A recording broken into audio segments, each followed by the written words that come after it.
What's going on, Jeff? Remember me, the fired Amazon worker that you signed off on the smear campaign? Now you're going to have the Met Gala where you're going to be surrounded by all these elites and billionaires and A-listers when you have poverty right outside on the street. It's been such a fun and meaningful experience. And when Anna called me and said, do you want to co-chair and also be the sponsors of the Met, I was so... Told you to walk out, to look out for billionaires, didn't they? Yep. Sure did. Didn't they say it's easier for a camel to pass through the eye of a needle than a rich man to see the kingdom of heaven? Do you know why? Because biblically they know what the horrible things you got. Some of the greatest black actors, Denzel Washington and Samuel L. Jackson, have never attended the Met Gala. They won't say why publicly, not if they want to keep working. But DL Hughley doesn't care about being in that club. Without ever naming the Met Gala, he said the quiet part out loud. He pointed out that billionaires like Bezos will spend $50 million on a wedding before investing a dime in their employees' basic needs. According to Hughley, you simply cannot preach civil rights while aligning yourself with people like that. Many black men already figured it out. Hughley just... These people would rather go to space and pay people fair rate. They would rather have a $50 million wedding than to make sure that they're employed, than to make sure that people can read. They would rather sue the IRS for $10 billion to make sure people have free lunches. Mm-hmm. Yeah. Evil is as evil does. So what is about those people? When those people align themselves with you, it is transactional. It's for what? The same year Bezos and Lauren Sanchez became honorary Met Gala chairs, New Yorkers took to the streets in protest. The message was clear: someone like Bezos has no business running cultural events that historically profit off black culture. Sure, comes from the creatives and the designers who keep this place vibrant. It comes from the hands that stitch the garments. It comes from the workers who move the packages, from the caregivers who hold communities together, from the people who make every little thing run. And that's why we're here, because labor is art. This year's Met Gala theme had problematic undertones mainstream media largely ignored. The official dress code was fashion is art, but the Metropolitan Museum's announcement specified a primary focus on Western art, meaning Roman and Greek aesthetics. That's the exact imagery that billionaires like Bezos and Elon Musk are obsessed with.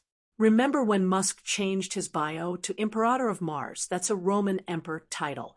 These aren't coincidences. In the right hands, the theme of fashion and art and how those two things got separated in the first place could be fascinating. But I am deeply troubled by the fact that their website says that they are literally going to be focusing primarily on Western art. It looks like we're going really heavy on the Greek and Roman themes, specifically the version of those themes that's highly fetishized by white supremacists and billionaires. As predicted, under the Trump administration, museums are making more and more conservative choices and showing things that really are uncritical celebrations of whiteness. Not Europeanness, mind you.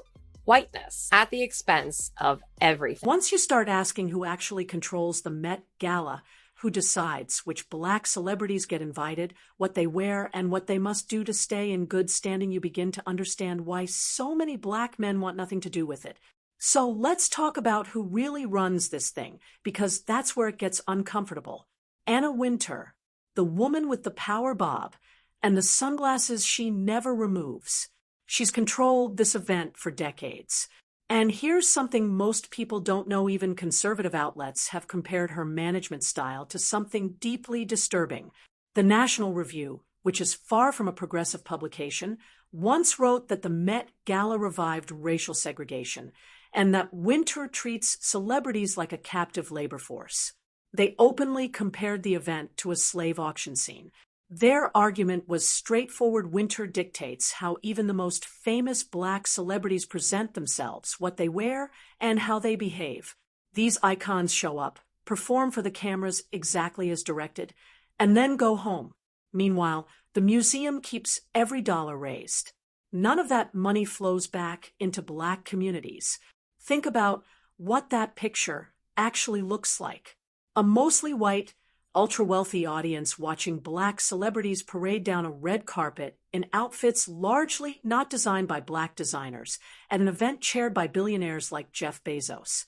Now, let's talk about why this hits differently for black men specifically. One year, the Met Gala chose black dandyism as its theme-sharp tailoring elegant style that on the surface, it sounded like a celebration. But dig into the history, and the insult becomes clear. Black dandyism originated during the Harlem Renaissance. Black men dressed in immaculate, refined suits at a time when they were still being denied the right to vote. It wasn't a fashion statement.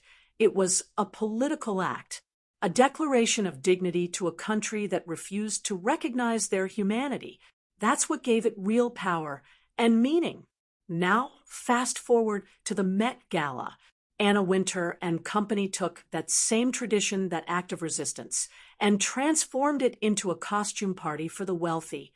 Black celebrities were invited to dress as dandies so that white billionaires could observe them and feel cultured. The original meaning, the pain, the defiance behind the aesthetic completely stripped away and repackaged as entertainment. And to make it even stranger, black women attending that same event were instructed to have a serious conversation about how black women were styled at this year's Met Gala.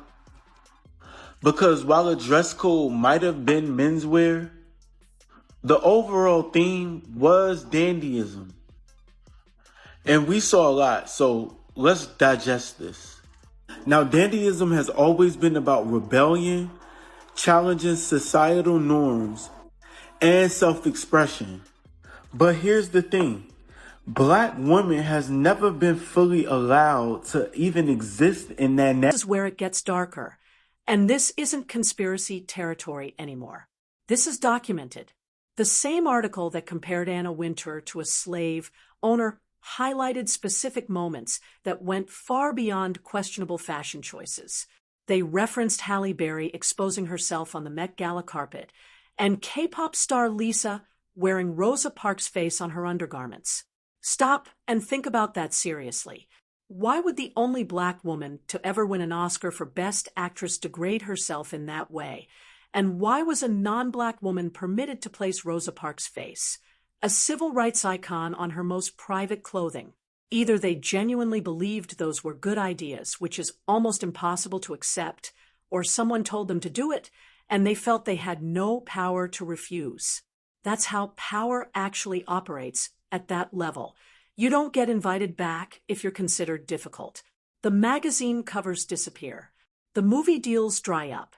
The industry is smaller than people realize, and Wintour has sat at its center for 40 years. So ask yourself, what do you call it when someone instructs you to wear a costume, parade in front of a crowd of wealthy elites, and potentially humiliate yourself in the process? Some call it a party. Others call it something else entirely, a ritual.